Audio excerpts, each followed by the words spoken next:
Los voy a invitar a hacer una oración, ya en el nombre del Padre, del Hijo, del Espíritu Santo. Amén. Voy a usar un salmo que usted y yo hemos escuchado muchas veces, especialmente en los matrimonios, se canta muchísimo, no sé si en el de la Magda y Javier, pero es un salmo de mucha hondura, sobre todo para este momento que estamos viviendo, ¿no?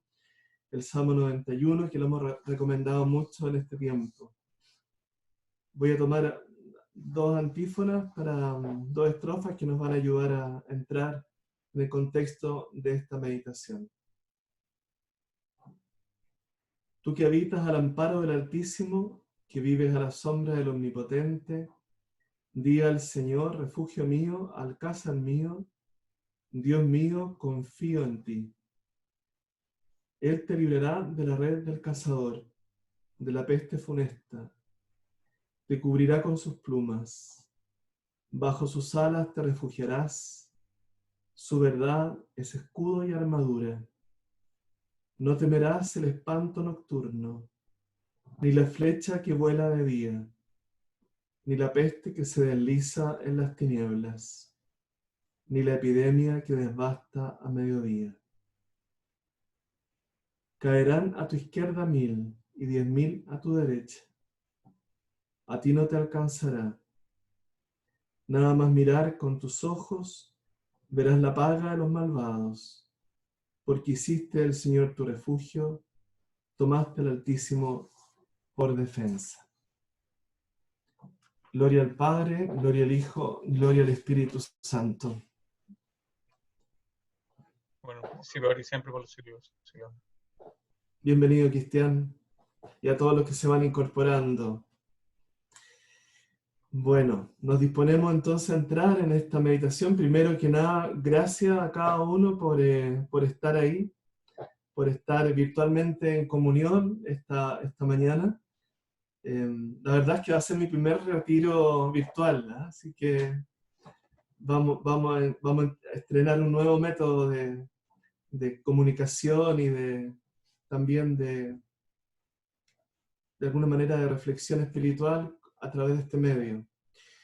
Y voy a entrar ahora en la dinámica con una introducción que es sobre todo una introducción que nos sitúa, y creo que los voy a representar en alguna medida lo que hemos estado viviendo, ¿no?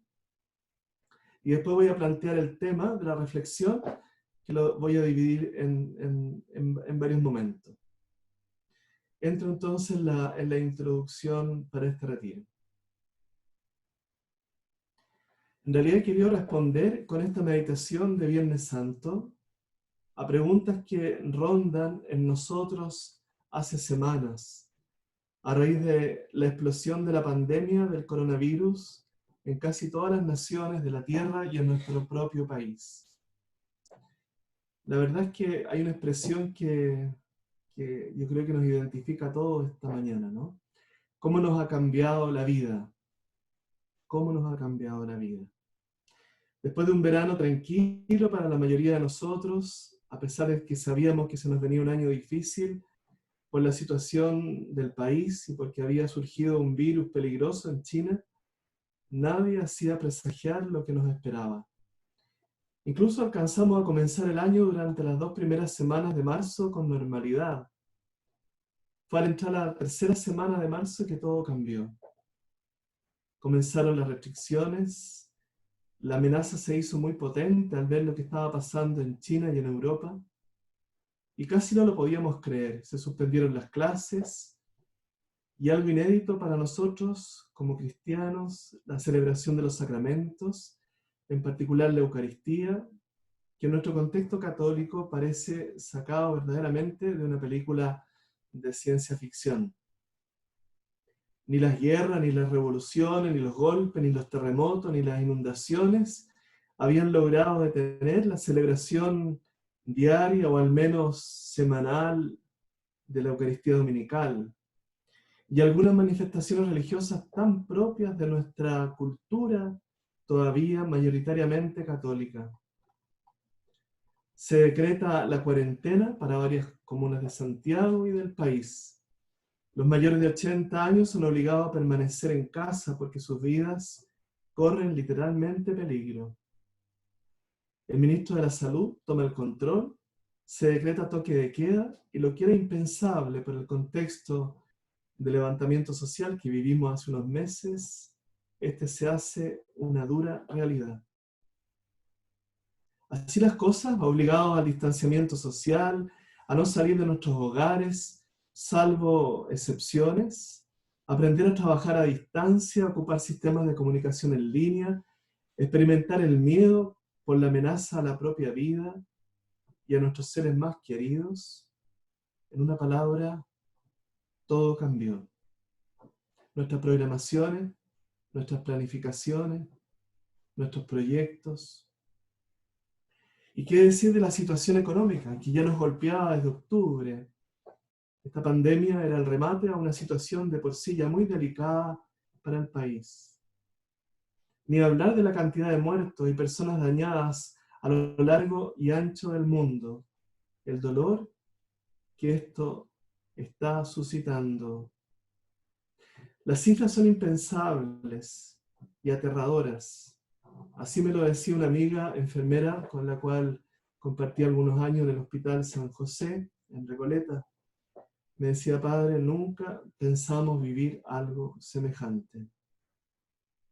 Nadie está libre, ni los niños, ni los jóvenes, los adultos, ni siquiera los hombres y mujeres, los deportistas, los atletas, como Donato Savia, campeón europeo de 800 metros en pista cubierta y finalista olímpico en 2 ocasiones. Murió hace unos días a los 56 años. No estamos libres tampoco de personajes extraños que guían algunas naciones cuyos egos y prioridades económicas no les permiten ver la realidad y preparar adecuadamente a sus naciones para la pandemia. Los esfuerzos de los médicos, enfermeras, personal sanitario y proveedores de servicios esenciales, luchando con mucha abnegación para protegernos y alimentarnos, sin duda son un gran consuelo y ejemplo para la sociedad toda. Ante esto y mucho más, brota la pregunta de las preguntas. ¿Dónde está Dios? A quien reconocemos todos los días como Padre nuestro en esta situación. Me pregunto con ustedes esta mañana, ¿se puede creer en Dios después del coronavirus?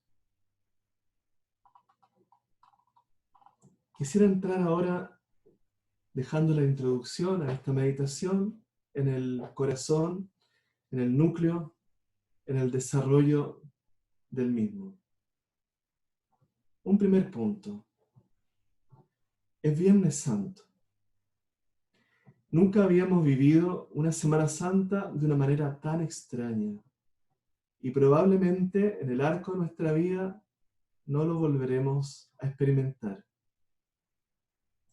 En la celebración de este día, en el cual vamos a participar virtualmente de la liturgia de la Pasión y el Vía Crucis, se ha hecho una tradición en nuestra parroquia, como en tantas otras, realizar un retiro espiritual, tanto el viernes como el sábado santo. En esta ocasión me han pedido especialmente poder mantener esta tradición y lo hago con mucho gusto y para eso he dedicado los últimos días a preparar lo que les estoy entregando en esta mañana. Es Viernes Santo y esto no lo podemos olvidar a la hora de intentar sumergirnos en el misterio del dolor y el sufrimiento que será el tema de esta reflexión espiritual. Y para esto quisiera responder a una pregunta en un segundo punto. ¿Qué significa un Viernes Santo? Es la conmemoración de la pasión, de la muerte del Señor. Hoy lo contemplamos sobre la cruz, sufriendo lo que no podemos ni siquiera imaginar para liberarnos de las consecuencias del pecado. A través de su sacrificio en la cruz, nos ha rescatado a todos nosotros de la muerte eterna. Hoy lo contemplamos con fe, agradecidos por su fidelidad y entrega hasta la muerte. El pasado domingo de Ramos participamos del relato de la Pasión. Lo volveremos a escuchar esta tarde y lo vamos a revivir en el Vía Crucis en forma virtual, cada uno conectado a la medida que pueda. La Iglesia, fíjense, nos lo repite pedagógicamente porque sabe que es vital rezarlo y sobre todo aplicarlo a la vida personal. Creemos que el camino de Cristo a través de la cruz es el único que nos conduce a la vida eterna. Como dice el Papa Francisco, la cruz no guarda en sí una lógica de dolor y de muerte, sino una lógica de amor y de esperanza. Un día también ustedes y yo vamos a vivir nuestro propio Vía Crucis, como lo están viviendo miles de personas por el virus antes mencionado. En ese momento vamos a necesitar de todos los Vía Crucis que meditamos a lo largo de la vida para aceptar y ofrecer nuestra propia cruz. Les quisiera ofrecer un testimonio que me impactó en estos días leyendo distintas fuentes, distintas noticias. Me llegó este testimonio de un sacerdote italiano que murió hace unos días, el día de San José, diciendo: no tengan miedo porque estamos todos en las manos de Dios. Poco antes de partir de este mundo, levantó las manos al cielo, como cuando uno grita un gol, en un gesto de gran valor y aliento a los demás. Nacido una lección de vida que él siempre repetía en el centro de Don Orione, en Bérgamo, donde él vivía. Él decía que el hombre tiene dos manos, porque mientras una trabaja, la otra tiene que orar desgranando las cuentas del rosario. Infectado por el coronavirus, el padre Cirilo Longo pasó las últimas horas de su vida terrena animando a los profesionales de la salud que le atendían. Partió al cielo en pleno día de San José, un día después de cumplir 95 años. Su mensaje continúa resonando en el corazón de quienes lo conocieron. En sus últimos días, era él el que consolaba a los médicos, a las enfermeras, a los auxiliares y a los pacientes que estaban con él. Y le decía a todos: no tengan miedo, porque estamos todos en las manos de Dios. El calvario final del padre Cirilo comenzó el 12 de marzo. Los 8 días siguientes estuvieron llenos de oración y de sufrimiento, pero sobre todo de no poder ya comunicarse con los amigos ni responder a los mensajes enviados de todos los continentes, sacerdotes, religiosas, familiares, amigos, y muchas personas sencillas, niños, jóvenes, colaboradores de sus muchas fundaciones. En la noche del 17 de marzo, en una rápida llamada telefónica, dijo a un conocido: nos vemos en el cielo, recen el rosario, manden un gran abrazo para todos. Y en otra llamada, el mismo día de su muerte, volvió a decir: recen mucho, vienen tiempos difíciles, recen el rosario. Que este buen sacerdote nos ayude ahora a nosotros a entrar en este misterio del dolor y del sufrimiento. Son casi 100 sacerdotes los que han muerto en Italia, más de 60 en España y en el mundo otros tantos, consolando y apoyando a los enfermos. Un tercer punto ya en el desarrollo de esta meditación, y es explicarles la razón de la temática del retiro. La primera razón era una necesidad personal, de volver yo mismo a realizar, por así decirlo, una nueva síntesis sobre la realidad del dolor y el sufrimiento, que golpean de una manera inédita para nosotros la barca nuestra propia vida. En segundo lugar, las preguntas que oigo o leo una y otra vez de toda clase de personas, con preguntas como esta: ¿por qué Dios nos envía este mal? ¿Nos está castigando? ¿Nos está probando? ¿Qué sentido tiene todo esto? ¿Por qué Dios lo permite? ¿Dónde está Dios en esta situación que vivimos? Ustedes tendrán otras preguntas semejantes. Por otra parte, rezamos y rezamos en todo el mundo y de mil maneras, expresándonos a través de toda clase de espiritualidad y religiones. Piensen que están rezando los musulmanes, los hindúes, los animistas, en fin, todas las corrientes religiosas del mundo. En estos momentos estamos todos unidos en una misma plegaria. Sin embargo, todos los días mueren miles de personas. Entonces me pregunto, ¿Dios no nos escucha? ¿No se interesa acaso por nosotros? ¿Él nos envía y quiere esta pandemia para que cambiemos? ¿Qué está sucediendo? La tercera razón me mueve la respuesta de personas buenas, laicos, catequistas, sacerdotes incluso, que me ha tocado leer o escuchar y que al escucharlas o leerlas dan ganas de no ser católico. La verdad es que incluso les coloco un ejemplo. Hace unos días en un diario muy conocido salía un artículo de un sacerdote que dejaba entrever, ¿no?, que Dios castiga en esta situación que estamos viviendo. Yo no voy a negar que la realidad del castigo es una posibilidad teológica, ¿no? Pero es un tema muy hondo, muy profundo, que necesitaríamos una meditación entera quizás para poder abordarla en alguna medida. Yo no digo que Dios no castigue, porque puede al menos corregirnos. Si uno lee el Antiguo Testamento está lleno de escenas de castigo. Y también el Nuevo Testamento tiene alusiones a la corrección y a ciertas formas de castigo que vienen de Dios. Pero evidentemente que eso hay que entender en un contexto muy amplio de la revelación completa. Entonces no se puede afirmar tal como lo he escuchado, como lo he leído. En cuarto lugar, y es lo más importante que me mueve en esta ocasión, dar a conocer a ustedes lo que la Madre Iglesia cree y enseña sobre el dolor y el sufrimiento humano. Por último, el riesgo de afrontar este momento tan serio e importante en nuestras vidas, ya sea prescindiendo por completo de la fe, o por el contrario recurriendo a una religiosidad que tiene poco que ver con el Dios que nos ha revelado Jesús. El Papa Francisco estos días nos ha dicho, no desperdicien estos días difíciles. No los desperdicien.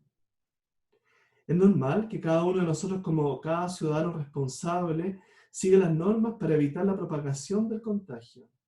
Acepte generosamente los pequeños o grandes sacrificios que esto conlleva y haga lo que esté a su alcance para ayudar a los demás. Y crea a su alrededor, podríamos decir, un clima de paz, de humanidad, de entendimiento, de tolerancia incluso. Igualmente normal me parece como creyentes que recurramos a Dios orando por los enfermos, por quienes los ayudan, por los que no se pueden cuidar como quisieran. Hay tanta gente, como hablamos al principio, que no se puede cuidar y tiene que salir a trabajar. Por los muchos fallecidos, por los científicos dedicados a la búsqueda de una vacuna, por todos aquellos que están en condiciones de pobreza debido a la crisis económica que ya comenzó. Sin embargo, hay un nivel más profundo que tiene que ver con una lectura creyente de la historia, con la presencia de Dios en medio de los sufrimientos y en las pruebas de la humanidad. A eso quisiera ayudarlos a responder en alguna medida, una pequeña medida, me atrevo a decirles, porque obviamente que es un tema de una hondura gigantesca. Y en cuarto lugar, ya entrando en el corazón de la respuesta, quisiera plantear la pregunta, ¿no? La pregunta de fondo, que ya la he ido esbozando de alguna manera en los puntos anteriores, pero ahora quisiera ya entrar a responder. Y la pregunta es muy simple, ¿no? ¿Qué nos enseña el Señor y su Iglesia con la maduración de los siglos acerca del dolor y el sufrimiento humano? Evidentemente que la reflexión creyente ha ido también evolucionando a lo largo de la historia. No entendemos el dolor y el sufrimiento en el siglo XXI igual como se entendió en el siglo X o en el siglo V. Ni tampoco lo vamos a entender igual en 10 siglos más. La maravilla de la reflexión cristiana es que va siempre evolucionando. Pero hasta hoy, por lo menos una pequeña síntesis, muy sencilla de lo que yo puedo entender, les voy a ofrecer una respuesta. Quisiera partir por un punto, aunque sea redundante, de partida. Quisiera plantear en un punto de partida para ustedes, del cual por lo menos no he oído mucho en estos días.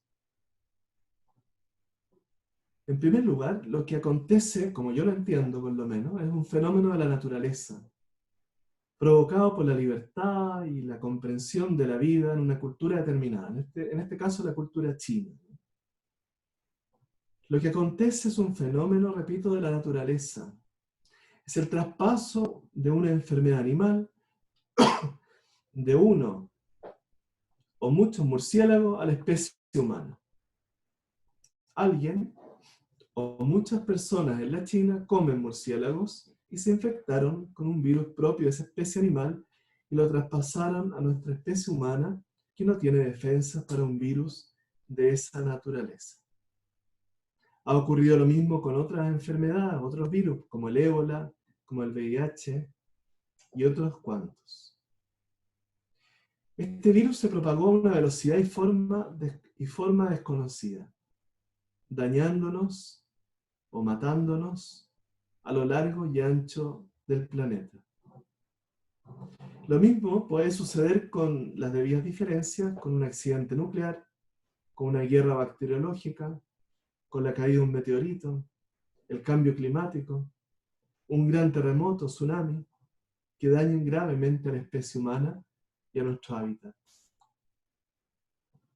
Todo esto y mucho más no depende de Dios, nuestro Padre, sino de las acciones del hombre y de la naturaleza que Él mismo ha creado y que sigue sus propias leyes.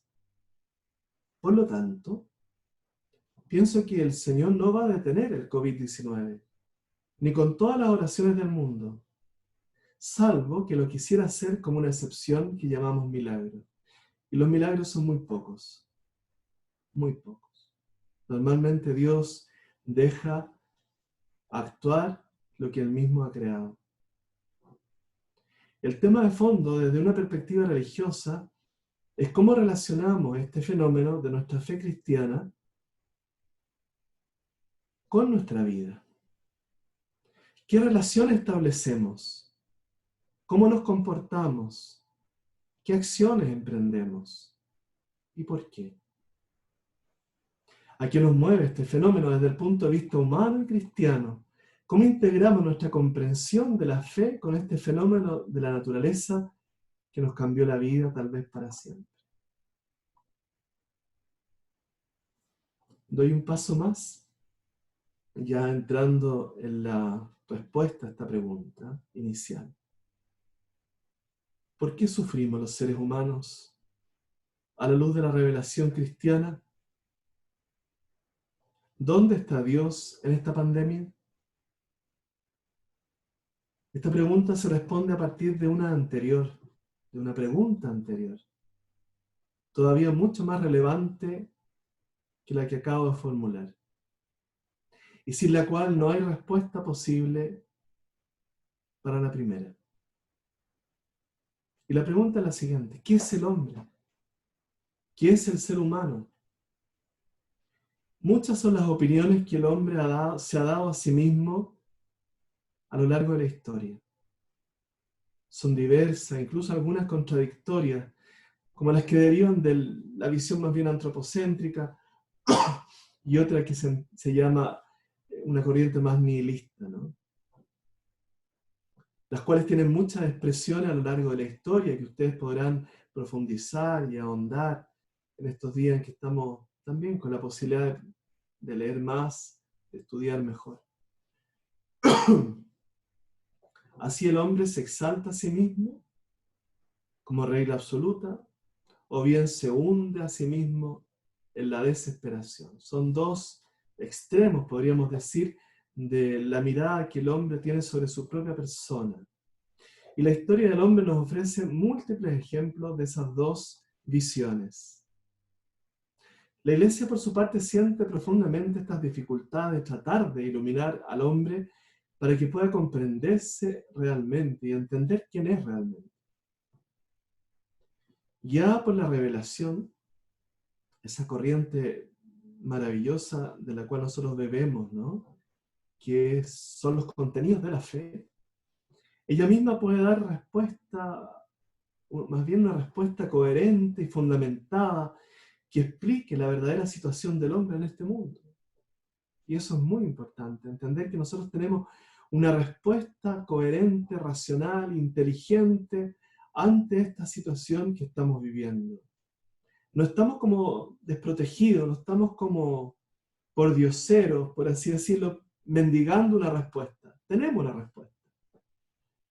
Dando explicación a situaciones como las que vivimos, de las enfermedades, de las limitaciones del ser humano, pero también mostrando el valor de sus capacidades, de sus logros, permitiendo conocer simultáneamente y con acierto su dignidad y el sentido de la vida. O sea, tenemos una batería, podríamos decir, por decirlo de una manera, ¿no? De respuesta ante esta situación. Y la que expongo yo mismo no es la única, pero es una expresión, quizá una respuesta clásica. La palabra de Dios nos enseña que el hombre ha sido creado a imagen de Dios. Lo hemos escuchado y lo hemos oído tantas veces. Nos regaló Dios la capacidad de conocer y amar. Por Él ha sido constituido el ser humano señor de la creación, con capacidad de gobierno, con capacidad de reconocerlo a Él como Señor, con mayúscula, y también poderlo alabar. Hay un salmo que a mí me gusta mucho y que es hermoso poderlo rezar estos días, que dice así, el Salmo número 8. ¿Quién es el hombre para que te acuerdes de él? ¿El ser humano para que te cuides de él? Apenas lo has hecho inferior a los ángeles, al coronarlo de gloria y esplendor. Tú lo pusiste sobre la sobra de tus manos. Todo fue puesto por ti debajo de sus pies. Hasta ahí la cita. Entonces, creado por Dios en armonía consigo mismo, el hombre, sin embargo, por la instigación del malo, del demonio, de Satán, como lo traducen distintos textos desde el griego en el Nuevo Testamento, en el inicio de la historia, el ser humano abusó de su libertad. Se levantó contra Dios, pretendiendo alcanzar su propio fin al margen de él. Así nuestros primeros padres conocen a Dios, pero no le dan gloria. Y finalmente se separan de él. Toman un camino alternativo. De esta manera oscurecieron su corazón, prefirieron servir a la creación y no al Creador. Y lo que la revelación nos enseña en este campo coincide también, y esto es muy importante, con la experiencia humana. Experiencia transversal, ¿no? A distintas culturas, a distintos tiempos. El hombre, en efecto, cuando examina su corazón, cuando entra en sí mismo, cuando hace una profunda introspección de su ser natural, comprueba su inclinación al mal. Y esto se da en todas las culturas. Se siente ahogado por muchos males, que no pueden tener en Dios su origen. Porque de alguna manera, todas las culturas reconocen en Dios una cierta paternidad. Por eso nos desconciertan los sufrimientos, por eso nos desconciertan las enfermedades y sobre todo nos desconcierta la muerte. Esa armonía en la que se encontraban nuestros primeros padres, establecida gracias al orden original, se destruye. Eso es lo que se deduce de la lectura de los primeros capítulos del Génesis. El dominio de las facultades del espíritu humano, como la inteligencia, como la voluntad, sobre su propia persona, de alguna manera se ven requebrajados, se ven quebradas. La unión entre el hombre y la mujer, por ejemplo, es sometida a una tensión gigantesca que nosotros no alcanzamos a dimensionar. Sus relaciones, desde ese momento, estarán marcadas por dos acciones que es importante que ustedes recuerden: el deseo y el dominio. En el varón, el deseo; en la mujer, el dominio. Daría para mucho entrar en esa profundización de estos términos, ¿no? Pero quédense con esta idea: el varón, el ser humano, hombre, varón, está inclinado hacia el deseo, y la mujer está inclinada a ser dominada por el varón.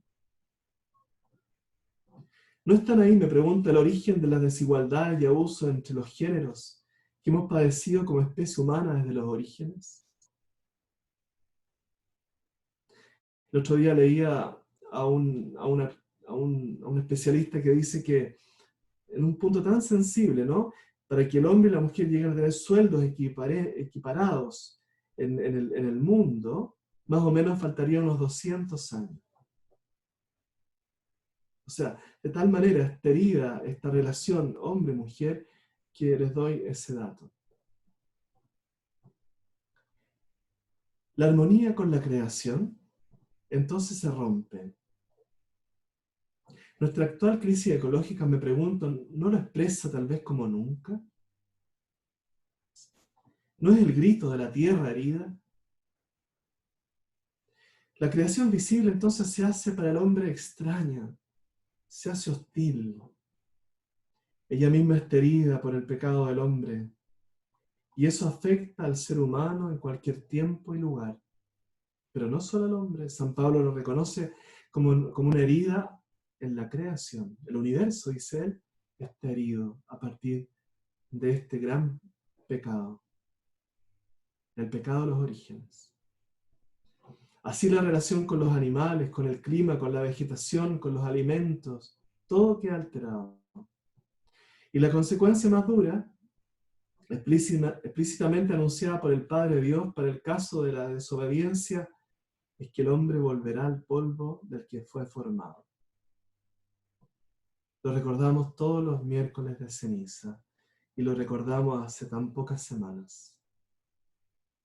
La muerte así hace su entrada en la historia de la humanidad y por lo tanto la enfermedad, porque gran parte de las causas de la muerte son las enfermedades, en todas sus expresiones como una de sus causas.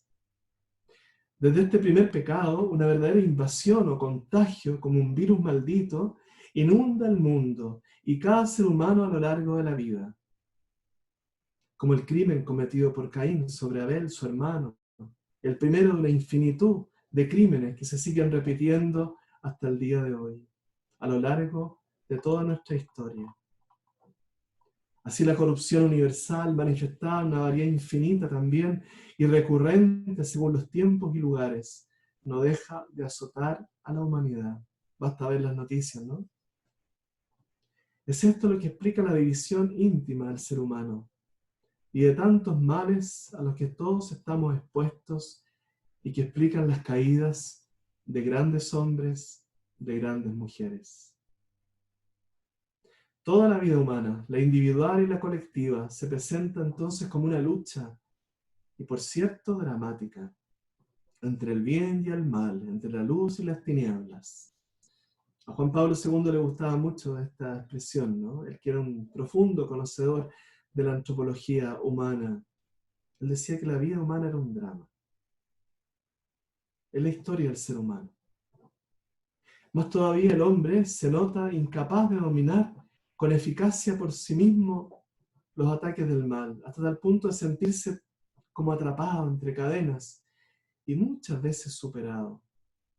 Basta observar el actual orden mundial, incluso el de nuestro propio país, ¿no? Que lo tenemos tan cerca, y tantas muestras de injusticia, de sorderas, de acciones que dañan al ser humano a lo largo de nuestro mundo. Como que el hombre no pudiera, de alguna manera, dominarse, ordenar la sociedad. Siempre está en un continuo desorden. Podrán haber momentos más calmos, momentos más serenos, momentos más abruptos, momentos más eh, álgidos, pero no logramos encontrar el equilibrio o una paz permanente. Eso no se ha dado nunca y no se va a dar jamás. Como la situación que ahora experimentamos a raíz de la pandemia. Nos sentimos tan impotentes, sin saber qué hacer, cómo actuar.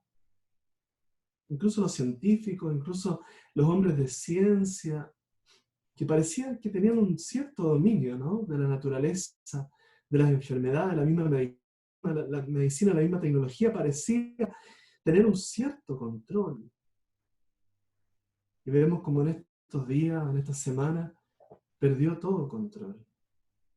No domina, ni conoce siquiera. Me lo decía una enfermera hace pocos días: padre, estamos aprendiendo. No sabemos a qué nos enfrentamos. Estamos aprendiendo todos los días, como niños en la escuela. Probamos, prueba y error, prueba y error. No sabemos a qué nos enfrentamos. Por otra parte, sale lo peor y lo mejor de nosotros mismos. La situación nos supera y no sabemos en qué puede terminar por un simple virus que ni siquiera vemos y podemos palpar. Imaginemos entonces esta situación extrapolada a todas las realidades que a lo largo de la historia el ser humano ha tenido que enfrentar y ha tenido que verse de alguna manera muchas veces superado. Catástrofes originadas por la naturaleza, la persecución de los animales, las enfermedades, la voracidad del hombre contra el mismo hombre, expresadas desde los orígenes de nuestra especie, como un gran depredador. Hoy día nos asombramos al ver la crisis ecológica, pero es que el hombre siempre ha sido un depredador, desde que pisó este mundo, ¿no? Desde que tenemos rastros de su presencia en este mundo hace varios millones de años, al menos 3 millones de años, ¿no? Ya tenemos conciencia que el ser humano, en toda su gama de evolución, siempre ha sido un depredador. Por lo tanto, hoy día no es extraño que sigamos haciendo lo mismo. Siguiendo a San Pablo, la Iglesia ha enseñado siempre que la inmensa miseria que oprime a los hombres, su inclinación al mal y a la muerte, no son comprensibles sin una conexión con el pecado de los orígenes. Y esto es bien importante. Con el hecho de que se nos ha transmitido un pecado o una enfermedad del espíritu, llamémosla como queramos, con el que todos nacemos afectados, infectados, y que mata el alma en nuestra relación con el Creador. Por esta certeza de fe, la Iglesia pide el bautismo para la sanación de los pecados. Incluso, algo que hoy día la gente lo toma un poco relativo, ¿no? Incluso se lo pide a los niños desde los primeros meses, que no han cometido evidentemente ningún pecado personal. ¿Esto por qué? Porque venimos con ese virus, por así decirlo, inoculado en nuestro organismo del espíritu. Por esta razón, Jesucristo vino en persona a liberarnos, a darnos fuerza al ser humano. Es lo que celebramos con tanta alegría en la Navidad, aunque yo creo que pocas veces profundizamos en el foco de su venida. El Señor vino a renovarnos interiormente, a renovar el mundo y cada persona sobre esta tierra, expulsando al mal espíritu, al demonio que le retenía en la esclavitud de ese pecado del origen. A la luz de esta revelación, de la gran vocación y de la miseria profunda que experimenta el hombre, quisiera decirles que experimentamos toda clase de sufrimientos, como la enfermedad y como la misma muerte. Sin esta revelación, pienso humildemente, se hace inexplicable racionalmente nuestra vida en este mundo y las preguntas que estamos intentando responder esta mañana. En realidad, el misterio del hombre solo se esclarece en la persona de Jesús de Nazaret. Esta es la gran realidad del ser humano que la revelación cristiana ofrece para sus hijos, por Cristo. y en Cristo. Se ilumina con todas nuestras limitaciones el enigma del dolor y de la muerte, que fuera del Evangelio simplemente nos envuelve en una absoluta o casi total oscuridad. Cristo resucitó. Con su muerte destruye la muerte y nos da la vida para que, como hijos en Él, podamos expresarle al Padre que lo amamos, que lo reconocemos y que seguimos al Hijo que nos envió. Estoy consciente que seguir ahondando en este tema nos podría ocupar un largo tiempo. Tal vez lo vamos a dejar para otras meditaciones y cursos que pudiéramos realizar en el futuro. Hoy día solamente como que les abro el apetito, ¿no? Hago como en fondo, la introducción a un tema muy hondo. Finalmente, si me preguntaran dónde está Dios en esta pandemia, me atrevería a responderles lo siguiente. Dios está en cada enfermo, sufre en ellos y muere en cada difunto, como Él mismo murió un día como hoy. Dios, como Padre, está también en los médicos, en las enfermeras, en todo el personal que cuida y trabaja y se desvive por los demás. Ellos le prestan a Dios, aún sin saberlo, sus manos, su inteligencia y sobre todo el amor por cada uno de los pacientes, para que se sientan acompañados, para que se sientan queridos, para que se sientan que no están solos. Creo que Dios llora en cada familia que pierde a su ser querido. Recordemos a Lázaro y a Jesús. Dios nos acompaña a todos, nos pone el brazo sobre nuestros hombros, nos abraza para que tengamos consuelo, aliento y fuerza para seguir adelante. Debemos intentar entonces descubrir a Dios sufriendo con los que sufren y salvando con los que salvan. Quizá lo más importante, convencernos de aquella afirmación tan honda de San Pablo en el libro de los Hechos. En Él nos movemos, en Él existimos y en Él somos. Por tanto, Dios está en todo y está en Dios. Más bien, Dios está en todo y todo está en Dios. Dios no puede no estar porque sin Él volvemos a la nada, nos aniquilamos. El esfuerzo reside entonces en buscarlo donde Él y como Él sigue presente. Lo cual, les adelanto, la mayoría de las veces no coincide con nuestras propias expectativas. Tercer punto dentro de este desarrollo. El triunfo de la cruz. Es importante recordar en esta Semana Santa tan particular que estamos viviendo que el drama del ser humano no termina en la visión cristiana de la vida con el pecado y con la muerte eterna. Del mismo texto que les he citado, el Padre Dios nos anuncia una muy buena noticia, un evangelio, la victoria del linaje de la mujer, quien aplasta a la serpiente tentadora. Él camina en la historia junto con la humanidad, y entonces la esperanza cierta de un Salvador se abre para nosotros del linaje de una mujer. Por eso es tan importante a lo largo de nuestra vida acoger a Jesús y al Evangelio y todo lo que de Él se deriva a través de la iglesia que Él mismo fundó. San Juan, en el comienzo de su Evangelio, nos escribe: la palabra, o el verbo, como traducen algunos textos, es decir, el Hijo de Dios, era la luz verdadera, que al venir a este mundo ilumina a todo hombre. Vino a los suyos, y los suyos no la recibieron.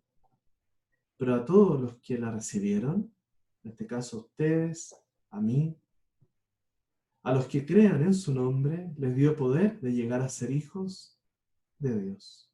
Hasta ahí la cita del evangelista. Esto nos enseña que para volver a ser auténticos hijos de Dios, después del pecado y de la ruptura con todas sus consecuencias, como la enfermedad y la muerte, hay que recibir al Hijo de Dios hecho hombre. Hay que recibir a Jesús una y otra vez. Porque no hay salvación sino en el nombre del Señor. Cuando el ángel le dice en sueños a José que le tenía que poner un nombre a ese niño, a ese hijo adoptivo, el nombre que le señala el ángel es Jesús. Y que todos sabemos que en hebreo quiere decir Yahvé salva, Dios salva. Porque Él salvará a su pueblo de todos sus pecados. Esa es la expresión que usa el ángel para referirse al nombre de Jesús. Esa salvación entonces de todo lo que hemos reflexionado esta mañana y mucho más, que no alcanzamos ni siquiera a esbozar o a dimensionar, pasó necesariamente por el primer Viernes Santo de la historia que revivimos en este Viernes Santo. Y en cada Viernes Santo que se nos permita vivir a lo largo de nuestra breve vida.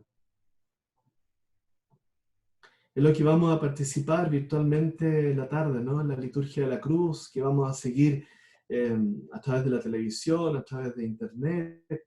Y el Vía Crucis de esta tarde, uniéndonos a nuestro pastor, los que quieran, a nuestro obispo, o bien al Santo Padre en Roma. Solo ante la profundidad de la pasión, de la muerte y resurrección de Cristo, para mí se aclaran en alguna medida los aspectos más hondos de la existencia humana, como son la enfermedad y la misma muerte. Concluyo a esta meditación, a esta reflexión. Quisiera hacerlo entregándole algunas ideas finales y algunas preguntas para ayudarlos a vivir este momento tan particular en la vida personal y en la vida como comunidad creyente que somos nosotros, miembros de la parroquia San Francisco de Sales. Primera idea.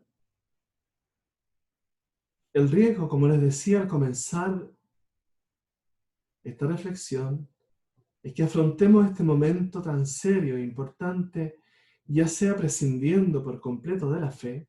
De hecho, hay gente que no quiere ni oír hablar de Dios en estas circunstancias, o por el contrario, recurriendo a una religiosidad que tiene muy poco que ver con lo que Jesús nos ha revelado, que también es una realidad, ¿no?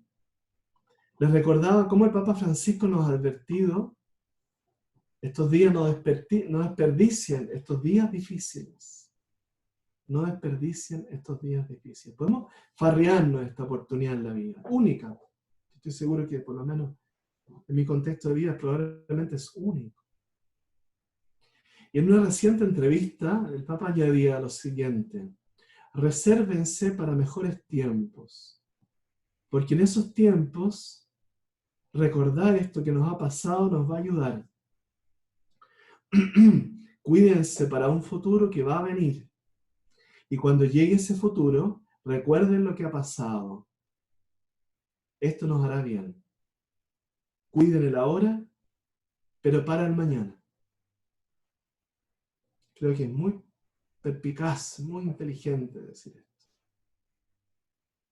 Yo los he invitado a través de esta meditación a sumergirnos en lo profundo, e intentar una lectura creyente a lo que estamos viviendo, con la presencia de Dios como Padre, en medio de los sufrimientos, en medio de las angustias, en medio de las incertidumbres, que todos estamos experimentando. Es un nivel en que quizás preferimos normalmente no entrar y permanecer como en silencio. El silencio es oro cuando en el espacio de la reflexión lo ocupamos para una búsqueda interior, para escuchar en profundidad Y no lo es cuando nos limitamos solamente a tragar dosis masivas de información, sin asimilarlas, evaluarlas, procesarlas. Información que no nos forma finalmente, sino que nos llena de datos, pero que finalmente nos invade y, como muchas veces nos habrá pasado en estos días, nos agobia. Por lo tanto, es justo preguntarnos, ¿tenemos una palabra que provenga del silencio, de la meditación, realizada a lo largo de la vida? En las catequesis recibidas, ustedes han recibido tantas catequesis en estos años de vida. Incluso ustedes, muchos dan catequesis de confirmación, de matrimonio, de bautismo. De las miles de misas celebradas, piensen cuántas miles de misas ustedes y yo han vivido. ¿Cuántas predicaciones han escuchado? Los más matemáticos podrán sacar las cuentas, ¿no? Pero no me equivoco al decir miles. Cursos realizados, peregrinaciones realizadas, buenas obras realizadas. Son como nuestro bagaje, son como nuestro respaldo en esta hora, en este tiempo. Entonces, una palabra creyente, orante, que nos pueda guiar, que sea lámpara para nuestros pasos, luz para nuestro camino, en estos meses que nos esperan por delante, sí, no son días, no son semanas, son meses. Los más optimistas hablan de 3 o 4 meses, ¿no? Y leí al científico más importante de Estados Unidos que va a ser 1 año.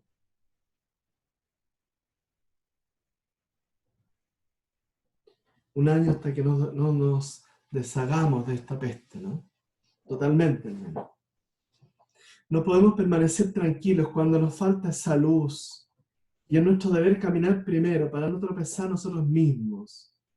Y después acompañar a otras personas en el camino. A sus hijos, a sus nietos, a sus amigos, a sus compañeros de trabajo.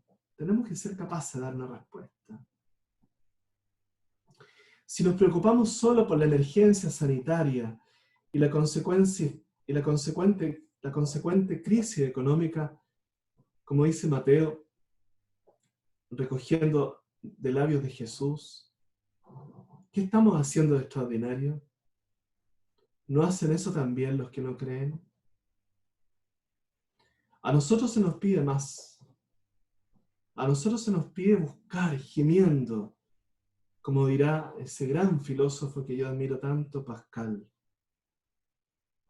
Implorar, llamar a la puerta sin cansarnos hasta que un rayo de luz, un destello del cielo, se abra para nosotros y nos permita andar en verdad, como escribiera la gran Teresa de Ávila. Segunda idea de la conclusión. No tengan miedo. Es verdad que el miedo, dicen los psicólogos, es un sentimiento humano que en cierta manera nos protege y nos defiende, nos coloca en alerta y nos ayuda a esquivar los peligros. La fe debe ayudarnos a superar el miedo, a integrarlo en nuestra vida, sin dejarnos vencer por él, sin claudicar ante el peligro. En esta situación de pandemia tan grave como la que vivimos, tenemos que asumir que tenemos que morir. Es más, que morimos todos los días un poco. Que la vida es un don para ponerla al servicio de los demás. Desde ahora, con mayor dedicación y con mayor entrega. Creo que todos pensamos que cuando volvamos a la vida, entre comillas, normal, creo que vamos a poner mayor energía y dedicación en entregarnos más por los demás. Estoy seguro que de esta situación brotarán muchas vocaciones al servicio público, a la salud. Hoy día faltan miles de médicos en Chile. Yo espero que con esto, de alguna manera, broten muchas vocaciones al servicio de la salud. Y lo mismo a la salud del alma. Cuán necesarios son hombres y mujeres que sean capaces de curar las heridas del alma y que hoy día faltan mucho más que los médicos del cuerpo. Que todos haremos un giro en nuestra vida hacia los valores superiores, no viviendo, como decía Francisco de Sales, nuestro patrono, como gallinas a ras de piso, sino que volando como los cóndores en las nubes del cielo. Que hay que estar listos para recibir el último llamado del pastor, como un silbido, cuando Él lo estime que estemos dispuestos.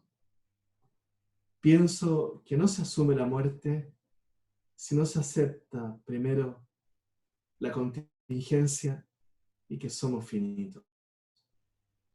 Es un desafío también para mí, pero a la vez liberador. Descubrir nuestra pequeñez y abrazarla con cariño. Darnos cuenta que no somos eternos, que no somos absolutamente necesarios, que no lo puedo ni lo sé todo. En una palabra, que no soy Dios. Hagamos de la muerte, y esto es una invitación, la hermana muerte, como decía Francisco de Asís. Muchos de ustedes han estado en ese lugar. Es muy impresionante donde él muere, en una pequeña lugarcito que está ahí como un relicario, ¿no? Donde está su cama, donde está el lugar donde le entregó la vida hace más de 800 años. Él llamó a la muerte la hermana muerte y nos enseñó a dramatizar la muerte. Y cuando él la recibe en su lecho, agonizante ya, a sus 40 y tantos años, la recibió textualmente con estas palabras, ¿no? Bienvenida seas, hermana muerte. Esto no implica quitar la virulencia que supone enfrentarla, propia o ajena, sino que apoyado en la fe nos invita a profesar que esa muerte no tiene la última palabra sobre nuestras vidas. Hay que aprender a morir como aprendemos a vivir. Y se muere, pienso, en el instante de la muerte, lo mismo que se fue muriendo a lo largo de la misma vida. Porque la vida, de alguna manera, es un lento madurar hacia la muerte. Y una tercera idea, una oportunidad para crecer en la conciencia de lo que somos, en nuestra misión en este mundo. Esta pandemia evidencia nuestro bajo nivel de conciencia, sobre nosotros mismos me refiero. Dios quiere y nos ayuda a aprovechar esta tragedia para descubrir que todos somos uno. Y el mundo global nos ayuda en esta dirección. Y estamos en la misma barca, que nuestro destino es solidario, no individualista como desgraciadamente la sociedad actual nos quiere hacer creer. Que o nos salvamos todos o perecemos juntos. Que la humanidad es la única familia que tenemos, a la cual todos pertenecemos, más allá de los colores, de las razas, de las lenguas, que todos somos hermanos. Esa visión de hermandad que el cristianismo siempre predicó desde sus orígenes, tiene hoy día tanto sentido. Tenemos a un mismo Padre, a un único Padre. Que tenemos que refundar la sociedad en la que vivimos, reconstruirla sobre nuevas bases, pienso. No se trata de deshacernos de tantas cosas buenas, pero ustedes me entienden a lo que voy. A reconstruirla mucho más sobre el amor, sobre la justicia, porque sin ella no somos nada.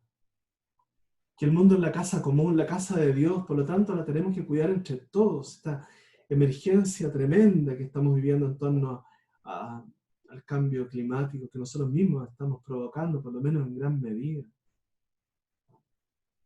Que el modelo de vida que llevamos y proponemos no es viable para el futuro.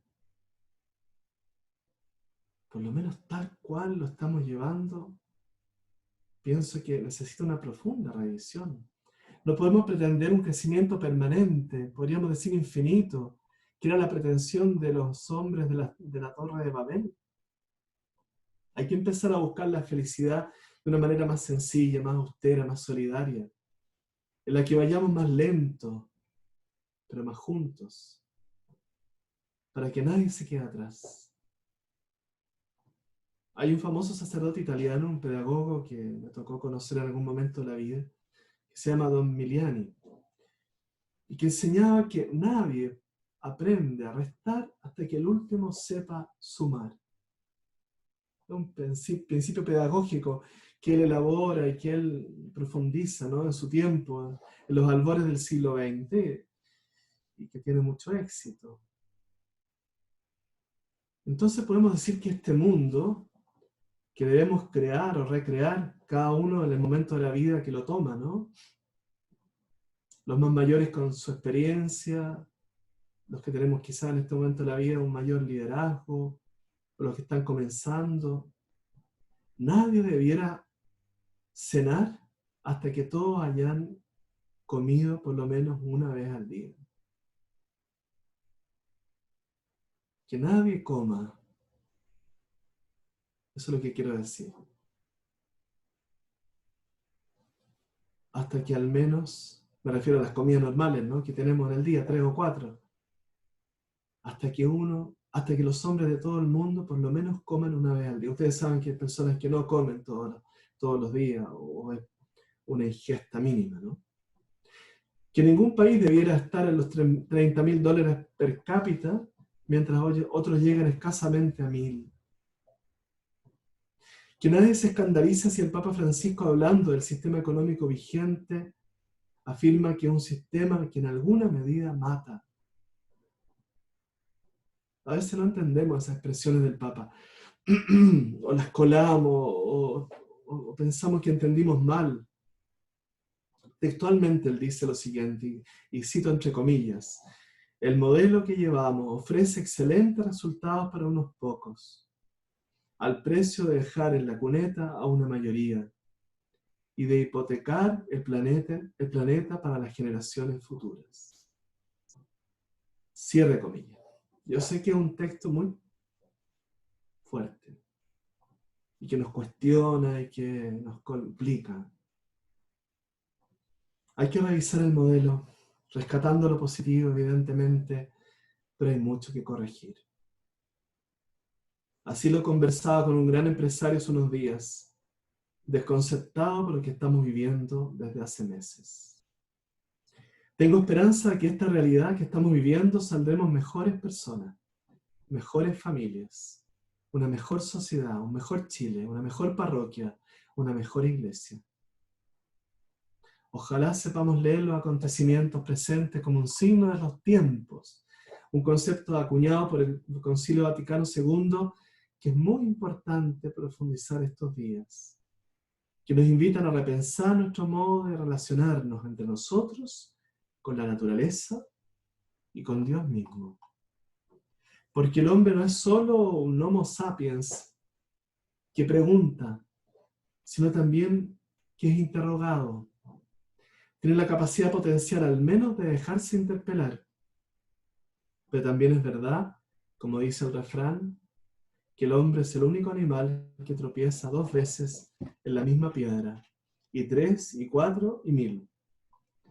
Mi deseo es que al menos sirva esta situación que estamos viviendo como una invitación a volvernos a situar frente a nuestras posesiones, a lo que tenemos. Mucho o poco, no importa. Proyectos, mucho o poco, no importa. Seguridades, muchas, pocas, no importa. Aprender a incorporar las frustraciones y lo negativo, propios e inevitables de nuestra condición de seres humanos. Miremos por un momento cómo miran la vida los santos. Y permítanme dos citas pequeñitas de nuestra querida Santa Teresa, quien aprecio mucho, y que estamos viviendo en este contexto su jubileo, sus 100 años de haber partido de esta casa a la casa del Padre, cito lo siguiente. Dice Teresa: estoy enferma, estoy sola, no comulgo, pero estoy en la cruz y en ella está Jesucristo. Vivo pues en permanente comunión. Jesús, te doy gracias por la cruz. Y una segunda que me gusta mucho, que dice así: luego nos encontraremos en la eternidad, mirando desde ella la vida como un punto que pasó sin darnos cuenta. Concluyo mirando a María como consuelo a los afligidos. Ella sabe de sufrimientos. Como una mamá de la parroquia con la cual he tenido un contacto en estos días y que me decía: Padre, sufro día a día al ver a mi hija ya adulta, mamá a su vez de varios hijos, que no levanta el vuelo, conectada a un respirador artificial por el COVID-19 por largos 30 días. Vieran la angustia de esa mujer. Vieran la pena de esa mujer. Podía morir su hija. Gracias a Dios está saliendo y ya está en recuperación, pero ha sido un temor y un terror a verla partir. ¿Cuántos papás, cuántas mamás en el mundo pasan con la misma angustia en estos días? Tal vez nos va a tocar a algunos de nosotros en las próximas semanas. ¿Cuántos han perdido a sus hijos, a sus papás, a tantos abuelos? La Virgen María sabe del dolor y del consuelo. Que ella nos proteja y nos cuide. Y quisiera rezar juntos la oración que el Papa Francisco nos ha invitado en estos días, que dice así: oh María, tú resplandeces siempre en nuestro camino como signo de salvación y de esperanza. Nosotros nos confiamos a ti. Saluda a los enfermos, que bajo la cruz estuviste asociada al dolor de Jesús, manteniendo firme tu fe. Tú, salvación de todos los pueblos, sabes de qué tenemos necesidad y estamos seguros que proveerás, para que como en Caná de Galilea puedas volver a la alegría y la fiesta después de este momento de prueba. Ayúdanos, Madre del Divino Amor, a conformarnos a la voluntad del Padre y hacer lo que nos dirá Jesús, quien ha tomado sobre sí nuestros sufrimientos y ha cargado nuestros dolores para conducirnos a través de la cruz a la alegría de la resurrección. Bajo tu protección buscamos refugio. Santa Madre de Dios, no desprecia nuestras súplicas, que estamos en la prueba, y libéranos de todo pecado, oh Virgen gloriosa y bendita. Amén. Hey, mis queridos parroquianos, ahora los vuelvo a mirar en las pantallitas pequeñas y bueno, con mucha sencillez y con mucha dedicación les he ofrecido esta reflexión, esta meditación muy particular en este contexto. Y si alguien quiere anotar o alguien quiere memorizar, les dejo 2 o 3 preguntas que les pueden ayudar para estos días, ¿no? Y son las siguientes. A la luz de la meditación que hemos realizado para este Viernes Santo, y aquí va la pregunta: ¿qué idea me ayuda a sobrellevar mejor este momento que estamos viviendo? ¿Qué idea de las que les he podido exponer me ayuda a sobrellevar mejor este momento que estamos viviendo? Primera pregunta. Segunda, ¿cómo puedo aportar en aliviar el sufrimiento físico y necesidades económicas de tantos en esta hora de prueba para la sociedad? Segunda pregunta, ¿cómo puedo aportar en aliviar el sufrimiento físico y necesidades económicas de tantos en esta hora de prueba para la sociedad? Y tercera, ustedes toman la que quieran, ¿no? Tercera, ¿Qué aspectos debiera cambiar de la vida personal, que llevaba antes de la aparición de este virus para ser un mejor cristiano o una mejor cristiana? Y cuarta pregunta, ¿cómo me proyecto cuando esta emergencia sanitaria haya concluido? ¿Cómo me veo después de esta situación? Las voy a repetir. La primera, ¿qué idea me ayuda a sobrellevar mejor este momento que estamos viviendo? Segundo, ¿cómo puedo aportar en aliviar el sufrimiento físico y las necesidades económicas de tanto en esta hora de prueba? Tercero, ¿qué aspectos debiera cambiar de la vida que llevaba antes de la aparición de este virus para ser un mejor cristiano, una mejor cristiana? Y cuarto lugar, ¿cómo me proyecto cuando esta emergencia sanitaria haya concluido? ¿Voy a seguir igual o voy a volver como si nada hubiera pasado? ¿O esto algo ha significado en mi vida? Por ahí las preguntas, tomen la que les parezca mejor y les ayude en esta reflexión más personal para estos días.